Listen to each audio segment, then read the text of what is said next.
పోతన గారు రచించిన లలిత అమ్మవారి యొక్క పద్యము మరియు దాని యొక్క భావము.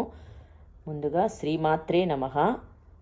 పోతనామాత్యులకు నమస్కారములు. ఇటువంటి పద్యమును ఇచ్చినందులకు శ్రీ విద్యాపరమైన రహస్యాన్ని పోతన గారు ఈ పద్యం ద్వారా తెలియజేశారు.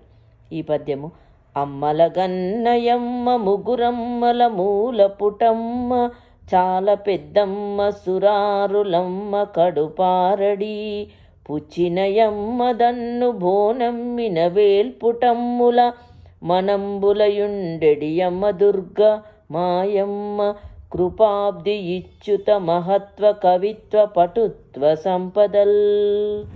దీని భావము: అమ్మలను గన్న దేవతా స్త్రీలైన వారి మనస్సునందు ఏ అమ్మవారు ఉన్నదో అటువంటి మహత్వ కవిత్వ పటుత్వ సంపదల్ ఈ నాలుగింటి కోసం నమస్కరిస్తున్నాను. అటువంటి దుర్గమ్మ మా అమ్మ అని భావము.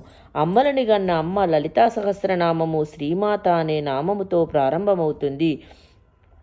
షకార రకార ఈ కారముల చేత సత్వ రజ తమో గుణాధీశులైన బ్రహ్మశక్తి, విష్ణుశక్తి, రుద్రశక్తి అయిన రుద్రాణి, లక్ష్మీదేవి, సరస్వతీదేవి ఈ ముగ్గురికి అమ్మ. ఈ మూడు శక్తులను త్రిమూర్తులకు ఇచ్చినటువంటి పెద్దమ్మ అంటే లలితా పరా భట్టారికా స్వరూపము. ఆ అమ్మవారికి దుర్గా స్వరూపమునకు భేదము లేదు. ఆ ముగ్గురు లక్ష్మీ, కాళీ, సరస్వతులు అండపిండ బ్రహ్మాండములన్నింటిలోనూ నిండిపోయి ఇవన్నీ తిరగడానికి కారణమైన తల్లి పెద్దమ్మ. శ్రీచక్రంలో ఉన్న అష్టమాతృకలు బ్రాహ్మి, మహేశ్వరి అమ్మ వల్ల శక్తిని పొంది అమ్మను నిరంతరము కొలిచేవారు. అమ్మవారికి శాక్తేయ ప్రణామములు అని 6 బీజాక్షరములు ఉన్నాయి. అవి ఓం, హైం, హ్రీం, శ్రీం, క్లీం, సౌం. వీటిని అన్ని వేళలా ఉపాసన చేయలేము.